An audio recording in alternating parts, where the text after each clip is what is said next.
Housing স্ট্রিটে যে ছিনতাইয়ের ঘটনাটা ঘটেছে এটা অনাকাঙ্ক্ষিত। আসলে আমাদের এই নজরদারির মধ্যেও মাঝে মধ্যে এরকম দু একটি বিচ্ছিন্ন ঘটনা ঘটেছে, তবে আমাদের কার্যক্রম চলমান আছে। আমরা তাদেরকে আইডেন্টিফাই করেছি, আশা করছি যে কিছুদিনের মধ্যে তাদেরকে আমরা ধরতে পারবো। এরা এই মুহূর্তে শহরের মধ্যে নেই, শহরের বাইরে বিভিন্ন জায়গায় আছে, বাট আমরা তাদের অবস্থান শনাক্ত করার চেষ্টা অব্যাহত রাখছি। জনগণের প্রতি আমার অনুরোধ থাকবে, আইনটাকে মেনে চলতে হবে। আমাদের এখানে দুর্ভাগ্যজনক হচ্ছে এই কালচারগুলো গড়ে ওঠে নাই। এখন আমরা মানবিক পুলিশ হওয়ার কথা বলছি।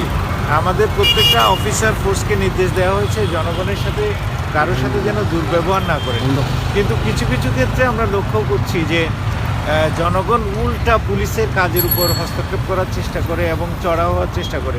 এটা অত্যন্ত দুঃখজনক এবং এইগুলোকে আমরা আইনিভাবে মোকাবেলা করি। এই অ্যাপটা তো আমরা করেছি, এটা একটা বিশ্বমানের অ্যাপ, কিন্তু আমরা যেটা লক্ষ্য করছি যে আমাদের গত 3 মাসে 25,000-এর মতো ডাউনলোড হয়েছে, 12-13 হাজারের মতো অ্যাক্টিভ ইউজার আছে।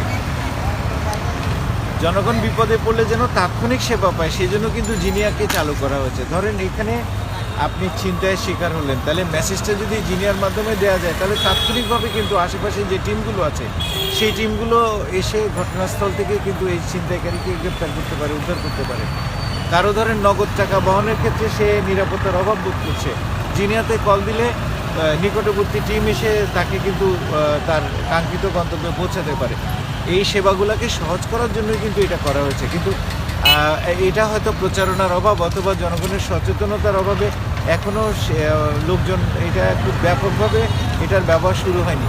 এটার ব্যবহার যত বেশি হবে আমাদের আইনশৃঙ্খলা রক্ষাটা তত সহজ হবে এবং জনগণ দ্রুত এই সেবাটা পাবে। আমার না